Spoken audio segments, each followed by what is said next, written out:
കടമ്പഴിപ്പുറം ഒരു ശാസ്ത്രശർമ്മ മാഷായിരുന്നു ഹെഡ് മാഷ്. അപ്പോൾ മാഷ് വളരെ ആക്റ്റീവായിട്ട് വർക്ക് ചെയ്യുന്ന ആളാണ്. എല്ലാവരും അതെ നല്ലൊരു ടീമായിരുന്നു അവിടെ. വസുമതി ടീച്ചർ ഏറ്റവും അടുപ്പുണ്ടായിരുന്ന 4-5 പേരിൽ ഒരാളാണ്. പൊന്നമ്മ ടീച്ചർ വേറെ, അവരുടെ ഹസ്ബൻഡ് ഇവിടുത്തെ വില്ലേജ് ഓഫീസറായിരുന്നു. ഞങ്ങളൊക്കെ പരസ്പരം വീടുകളിൽ സന്ദർശിക്കലും എന്തെങ്കിലും ഫംഗ്ഷനുള്ളപ്പോൾ ഊണ് കഴിക്കാനൊക്കെ അങ്ങോട്ട് പോകും. അങ്ങനെയൊക്കെയാണ് പതിവ്. പിന്നെ ഒരു അന്നപൂർണേശ്വരി ടീച്ചറുണ്ട്, ഞങ്ങളുടെ റിലേറ്റീവാണ്. ഇപ്പോഴും പരസ്പരം ബന്ധമുണ്ട്. ഒരു ഫാമിലി പോലെ അല്ലേ ടീച്ചേഴ്സൊക്കെ? ഒരു ഫാമിലി പോലെ എല്ലാവരും ശരിക്കും ഒരു ഫാമിലി. അവരൊക്കെ ഇങ്ങോട്ട് എന്റെ വീട്ടിലും വരാറുണ്ട്, ഞാൻ അവിടെയും പോവാറുണ്ട്. എല്ലാവരും ഏകദേശം അടുത്ത ലൊക്കാലിറ്റിയുള്ള ആൾക്കാർ തന്നെയാണല്ലോ അല്ലേ? അതെ, അവിടെയും കടമ്പഴിപ്പുറത്തൊക്കെ ഉള്ളവർ തന്നെയാണ് എല്ലാവരും. സ്കൂൾ വിടുമ്പോഴേക്കും ഞാനും കുട്ടികളുടെ കൂടെ ചാടും പുറത്ത്. അപ്പൊ ഒരു ദിവസം മാഷ് പറഞ്ഞു, വേഗം അവിടെ നിൽക്കൂ, എവിടേക്കാ ഈ പോണേ, എന്താ കുട്ടികളെക്കാളും മുമ്പ് ടീച്ചർമാർ പോയാൽ എങ്ങനെയാ ശരിയാവുക? ഞാൻ എങ്ങനെ നാണം കെട്ടുപോയി. ഞാൻ അത്രയൊന്നും ആലോചിച്ചില്ല. കുട്ടികളുടെ ഒപ്പം നമ്മൾ പോകരുതല്ലോ എന്നൊന്നും എനിക്ക് വലിയ ധാരണയൊന്നും ഉണ്ടായിരുന്നില്ല. സാധാരണ ദൂരത്തുനിന്നൊക്കെ ആകുമ്പോൾ വേഗം ഓടിയിട്ട് അതേ ശീലം. ഇപ്പൊ കുറച്ച് അടുത്താണ്, അത്ര വേഗം വരേണ്ട ആവശ്യമില്ല. അപ്പൊ ഞാൻ പറഞ്ഞു, അയ്യോ സർ, ഞാൻ അതൊന്നും ആലോചിക്കാണ്ട് അങ്ങോട്ട് പോകുന്നതാട്ടോ. ഞാൻ പോണില്ല പോന്ന് പറഞ്ഞിട്ട് തിരിച്ചു പോന്നു. അങ്ങനെ അതിനുശേഷം ഞാൻ ഏത് സ്കൂളിൽ നിന്നും കുട്ടികളുടെ ഒപ്പം പുറത്ത് ചാടിയിട്ടില്ല, പോന്നിട്ടുമില്ല. പിന്നെ എല്ലാ കുട്ടികളെയൊക്കെ പറഞ്ഞയച്ചിട്ടേ പോയുള്ളൂ. അങ്ങനെ എനിക്കൊരു നല്ല പാഠം അവിടുന്ന് കിട്ടി. നല്ലൊരു അനുഭവമാണത്. അതെ, അതൊരു പിന്നെ കുട്ടികളൊക്കെ അങ്ങേയറ്റം ഹെൽപ്പിംഗ് ആണ്, നന്നായി പഠിക്കുന്ന കുട്ടികളാണ്. ടീച്ചേഴ്സ് ഞങ്ങളെല്ലാവരും ഒരു ഫാമിലി പോലെ ഭക്ഷണമൊക്കെ കൊണ്ടുപോയി ഷെയർ ചെയ്ത് കഴിക്കും. അങ്ങനെ കുട്ടികളുടെ കാര്യത്തിൽ എല്ലാവരുടെയും സ്പോർട്സും ഇതിനും ഒക്കെ എസ്കോർട്ട് പോകലും, സ്പോർട്സിന് കുട്ടികളെ എക്സ്പോർട്ട് കൊണ്ടുപോകല് സ്ഥിരം ഞങ്ങളുടെയൊക്കെ ഇതാണ്. എനിക്കൊന്നും വലിയ ഇതൊന്നുമില്ല. എൻ്റെ മോൻ വലുതായില്ലേ, അവൻ കോളേജിൽ പഠിക്കല്ലേ. അപ്പം എനിക്കിവിടെ കുട്ടികളെ നോക്കേണ്ട പ്രാരാബ്ദമൊന്നുമില്ല. ഇവര് എപ്പോഴെങ്കിലും വരും. അപ്പം ഞാനും ഇവനുമാണ് ഇവിടെ ഉള്ളത് ഈ വീട്ടിൽ. പിന്നെ ഞാൻ എവിടേക്കാണെങ്കിലും ബില്ലിംഗ് ആണ് പോവാൻ.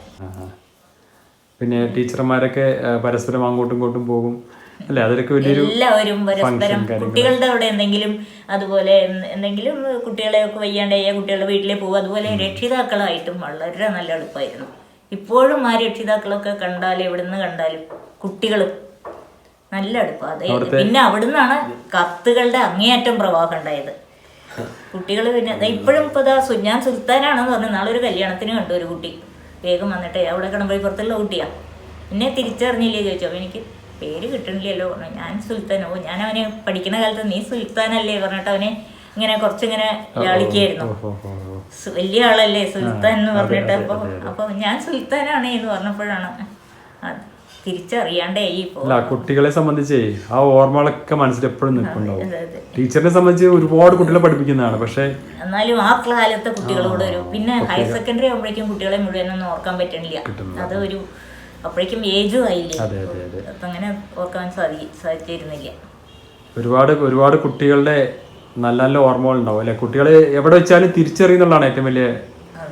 ഏത് ബസ്സിൽ വെച്ചായാലും ഏത് ടൗണിൽ പോയാലും പഴയ കുട്ടികൾ ഓടി വരും. എവിടെയെങ്കിലും പോയാലൊക്കെ വന്നിട്ട് ഇപ്പോൾ ട്രെയിനിലായാലും ഇതിലൊക്കെ യാത്ര ചെയ്യുമ്പോഴൊക്കെ പലപ്പോഴും ഉണ്ടാവാറുണ്ട് കുട്ടികളാരെങ്കിലും വന്നിട്ട് ടീച്ചറെ തിരിച്ചറിഞ്ഞോ ഓർമ്മയുണ്ടോ ചോദിച്ചിട്ട് വരും. ടീച്ചറെ എങ്ങനെയാ തല്ലുവായിരുന്നോ കുട്ടികളെ? എങ്ങനെയാ? ഞാനിങ്ങനെ മെല്ലെ ചെവി പിടിക്കും.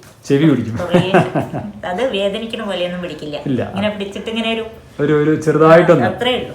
അല്ലാണ്ട് ഞാനിപ്പൊ നിന്റെ ചെവി കാണിച്ചു തരാന്നൊക്കെ പറയും. അത്രേ ഉള്ളൂ. അവർക്കും അറിയാം അതിൽ വലിയ ഈ കുട്ടികളെ ഹിന്ദി. ഇവിടെ ഇപ്പൊ 2 കുട്ടികളുള്ളത് എന്റെ ശിഷ്യന്മാരാ. ഇപ്പൊ തൊടിയിൽ പണിയുന്ന 2 പേരും അവര് കടമ്പഴിപ്പുറത്തായിരുന്നു അതോ? അല്ല, ഇവിടെ MNKM-ല് ഹൈസ്കൂൾ കുട്ടികൾ. ഈ ബേബി ടീച്ചറുമായിട്ടുള്ള ബന്ധം ഹൈസ്കൂളിൽ നിന്നാണ് അതോ? അല്ല, കടമ്പൂരിന്ന്. ഇവിടെ കടമ്പൂരിന്ന് ഒരു ബന്ധമായിരുന്നു ബേബി ടീച്ചറുമായിട്ട്. അത് കഴിഞ്ഞ് ഇവിടുത്തെ പിന്നത്തെ HM-ആയിട്ട് റിട്ടയർ ആയതാ ബേബി ടീച്ചർ. ഞങ്ങള് നളിനി ടീച്ചർ, ബേബി ടീച്ചർ, ഞാന് ഒരു വെൽസൽ ടീച്ചറുണ്ട്. ഞങ്ങൾ 4 പേരും ആയിരുന്നു ഇവിടുത്തെ ഏറ്റവും അടുപ്പുള്ള. അതിൽ ഞങ്ങൾ 3 ആളെ ഏറ്റവും ത്രിമൂർത്തികൾ എന്ന് പറയും. ഞങ്ങള് 3 പേര്. അതിലൊന്നാണ് ഞാനും, ഒന്ന് ബേബി ടീച്ചറും, നളിനി ടീച്ചറാണ് ഞങ്ങളുടെ നേതാവ്. സ്കൂളിലത്തെ ഒരു പ്രത്യേകത എന്ന് വെച്ച് കഴിഞ്ഞാല് അമ്മമാരും കുട്ടികളും പോലെയാണ്. കാരണം കുട്ടികളുടെ ആ വാത്സല്യ സ്നേഹം ചില കുട്ടികളെ കാണുമ്പോൾ നമുക്ക് ഓട്ടോമാറ്റിക്കായിട്ട് ഓമനിക്കാൻ തോന്നും. അത്രയും കാരണം വീട്ടിൽ പറയാൻ പറ്റാത്ത കുറെ കാര്യങ്ങൾ ടീച്ചേഴ്സിന് അറിയാം. അങ്ങനെ ഉണ്ടായി ഒരു കാരാകുറിശി സ്കൂളിലുണ്ടായി ഒരു കുട്ടി. അവൻ എൻ്റെ അടുത്തിരിക്കുന്ന കുട്ടി എന്നോട് പറഞ്ഞ ഇവൻ ഇന്ന് വീട് വിട്ടിട്ട് ഓടിപ്പോവുകയാണ് കേട്ടോ ടീച്ചറെ എന്ന് പറഞ്ഞു. അതെന്തിനാ ചോദിച്ചു. അവൻ്റെ അമ്മയൊന്നും അവൻ്റെ അമ്മയോട് ദേഷ്യപ്പെട്ടിട്ടാ. അങ്ങനെയാണോ, അത് നന്നായില്ലോ എന്നൊക്കെ പറഞ്ഞിട്ട് പിന്നെ അവനെ ഇങ്ങനെ വിളിച്ച് ചോദിച്ചാൽ എന്തിനാ ദേഷ്യപ്പെട്ട, എന്തോ നിസ്സാര കാര്യത്തിനാണ്. അപ്പോൾ നല്ലതാട്ടോ അവിടുന്ന് പോയി കഴിഞ്ഞാലില്ലേ, അങ്ങനെ പോയി വഴിയിൽ നിന്ന് കാണുന്നവരൊക്കെ നിന്നെ ഇങ്ങനെ നല്ലപോലെ താലോലിക്കും. പോകുമ്പോഴേക്കും നമുക്ക് ഇഷ്ടമുള്ള ഭക്ഷണമൊക്കെ അമ്മ തന്ന ഭക്ഷണം സ്വാദില്ലാഞ്ഞിട്ടല്ലേ നീ പോണേ. അപ്പോൾ നല്ല ഭക്ഷണം തരും, നല്ലതായിട്ട് എല്ലാം ചോദിച്ചതൊക്കെ തരും കേട്ടോ. കാണാറില്ലേ പേപ്പറിലൊക്കെ ഈ ഓരോ അവയവങ്ങളൊക്കെ എടുത്തിട്ടൊക്കെ ഡെഡ് ബോഡിയൊക്കെ അവിടെ ഇവിടെ കിടക്കുന്ന ഓരോരുത്തർ കണ്ണ് കുത്തി പൊട്ടിച്ചിട്ടും ഇതൊക്കെ എടുത്തിട്ടും ഒക്കെ കാണില്ലേ. ഇങ്ങനെ വളരെ വിശദമായിട്ട് കുറേ പറഞ്ഞു. അപ്പോൾ അവൻ ആവിയെ പേടിച്ചു. ടീച്ചർ ഞാൻ പോണില്ല കേട്ടോ, ഞാൻ പോവില്ല എന്ന്. അത് അവൻ എന്തായാലും ഇനി ഞാൻ ഒരിക്കലും അമ്മയോട് ദേഷ്യപ്പെടില്ല, വീട് വിടൂല്ല എന്നുള്ളത് തീരുമാനമായി അവന്റെ. പിന്നെ അടുത്തെങ്ങനെ കണ്ടിരുന്നോ അവനെ? അവനെ കാണാറുണ്ട് ഇടയ്ക്ക്. നാള് കെട്ടുകഥ ഉണ്ടായിരുന്നു. അന്ന് എന്നോട് ടീച്ചർ ഇങ്ങനെ പറഞ്ഞതുകൊണ്ടാണ് ഞാൻ പോവാത്തത്.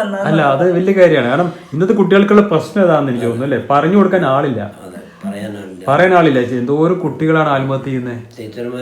ടീച്ചർമാർ അതുമല്ല, ടീച്ചർമാർ കുട്ടികളെ പേഴ്സണലായിട്ട് ഇങ്ങനെ അറിയുമ്പോഴേ അവരുടെ ഞാനിങ്ങനെ ക്ലാസ്സിൽ പോയി അത് എൻ്റെ ഇങ്ങനെ പൊങ്ങച്ചം പറയലാവോന്ന് എനിക്ക് പേടിയാണ്, അതുകൊണ്ട് ഞാൻ പറയുന്നില്ല. പക്ഷെ ക്ലാസ്സിൽ എപ്പോഴും ഇരിക്കാറില്ല, കുട്ടികളുടെ ഇങ്ങനെ നടന്നുകൊണ്ടേ ഇരിക്കുള്ളൂ മുഴുവൻ സമയവും. അപ്പൊ എല്ലാവരുടെയും നമുക്ക് എല്ലാവരുടെ അടുത്ത് ചെല്ലാം, കുട്ടികളായിട്ടുള്ള കുറച്ചുകൂടി അടുപ്പം എല്ലാവരായിട്ടും അറിയാം അവരെന്താ ചെയ്യണമെന്നും. അതുകൊണ്ട് ആരും അങ്ങനെ അഥവാ നീ ആരെങ്കിലും വിക്രസ് കാണിക്കുന്നുണ്ടെങ്കിൽ ഞാൻ ഇങ്ങോട്ട് മേശയുടെ അടുത്തേക്ക് കൊണ്ടുവരും. അഥവാ ഞാൻ ക്ലാസ് എടുക്കുകയാണെങ്കിൽ ഇവിടെ നിന്നിട്ട് നീ ഇവിടുന്ന് പഠിച്ചാൽ മതി, നീ ഇവിടുന്ന് കേട്ടാൽ മതി പറഞ്ഞിട്ട് ബുക്ക് ഇങ്ങോട്ട് എടുത്തോ പറയും. അവിടെ ബാക്കിലേക്ക് ഇരുത്തില്ല, എൻ്റെ അടുത്തേക്ക് കൊണ്ടുവരും. അപ്പൊ കുട്ടികൾ കുറച്ചുകൂടി അടുത്തിരിക്കുകയും ചെയ്യാം. അപ്പൊ അവർക്ക് ഒന്നും ചെയ്യാനും നിർത്തിയില്ല. അങ്ങനെയാണ് എന്റെ ഒരു പോളിസി ഉണ്ടായിരുന്നത്. ടീച്ചറിന്റെ സ്നേഹത്തോടെ പിള്ളേര് ആർക്കും അതിലൊന്നും വിരോധം ഉണ്ടായിരുന്നില്ല, ദേഷ്യം ഉണ്ടായിരുന്നില്ല. ടീച്ചറിന്റെ വാത്സല്യം കാരണം ടീച്ചറിനെ പിള്ളേരെന്തെങ്കിലും വേറെ പേരൊക്കെ വിളിച്ചിരുന്നോ? ഇഷ്ടം കൂടുതലുകൊണ്ട് അമ്മ ടീച്ചർ എന്നാണ് പറഞ്ഞിരുന്നത്. ഇവിടുത്തെ നടുവട്ടത്തെ കുട്ടികളാണ് പറഞ്ഞിരുന്നത് അമ്മ ടീച്ചർ. ഇവിടുത്തെ ട്രോളയൂർ കുട്ടികൾ പിന്നെ ആ പാട്ടിനെ തന്നെ മാറ്റിയിട്ട് എന്റെ സെന്റ് ഓഫിന് അവര് നന്നായിട്ട് പാടിയത്. എന്റെ കണ്ണിന്നൊക്കെ വെള്ളം വന്നു. എന്താ പറയുമ്പോ അവര് 2 മാസമേ ഉണ്ടായിട്ടുള്ളൂ. ഷോളയൂർ സ്കൂളിലത്തെ +2 കുട്ടികള് ആ ഒരു പാട്ടില്ലേ, എന്താണ് അമ്മ മനസ്സ്, ആ പാട്ടിനെ അവരെന്റെ പേരിലേക്കൊക്കെ മാറ്റിയിട്ട് പാടിയിട്ട് അതൊക്കെ അവതരിപ്പിച്ചു വന്ന അതൊക്കെ ഒരു എനിക്ക് കിട്ടിയ വലിയ ഭാഗ്യമായിട്ട് തന്നെ എനിക്ക് തോന്നിയിട്ടുണ്ട്. ഒന്നും ചെയ്യാനൊന്നും പറ്റിയിട്ടൊന്നും അല്ല എങ്കിലും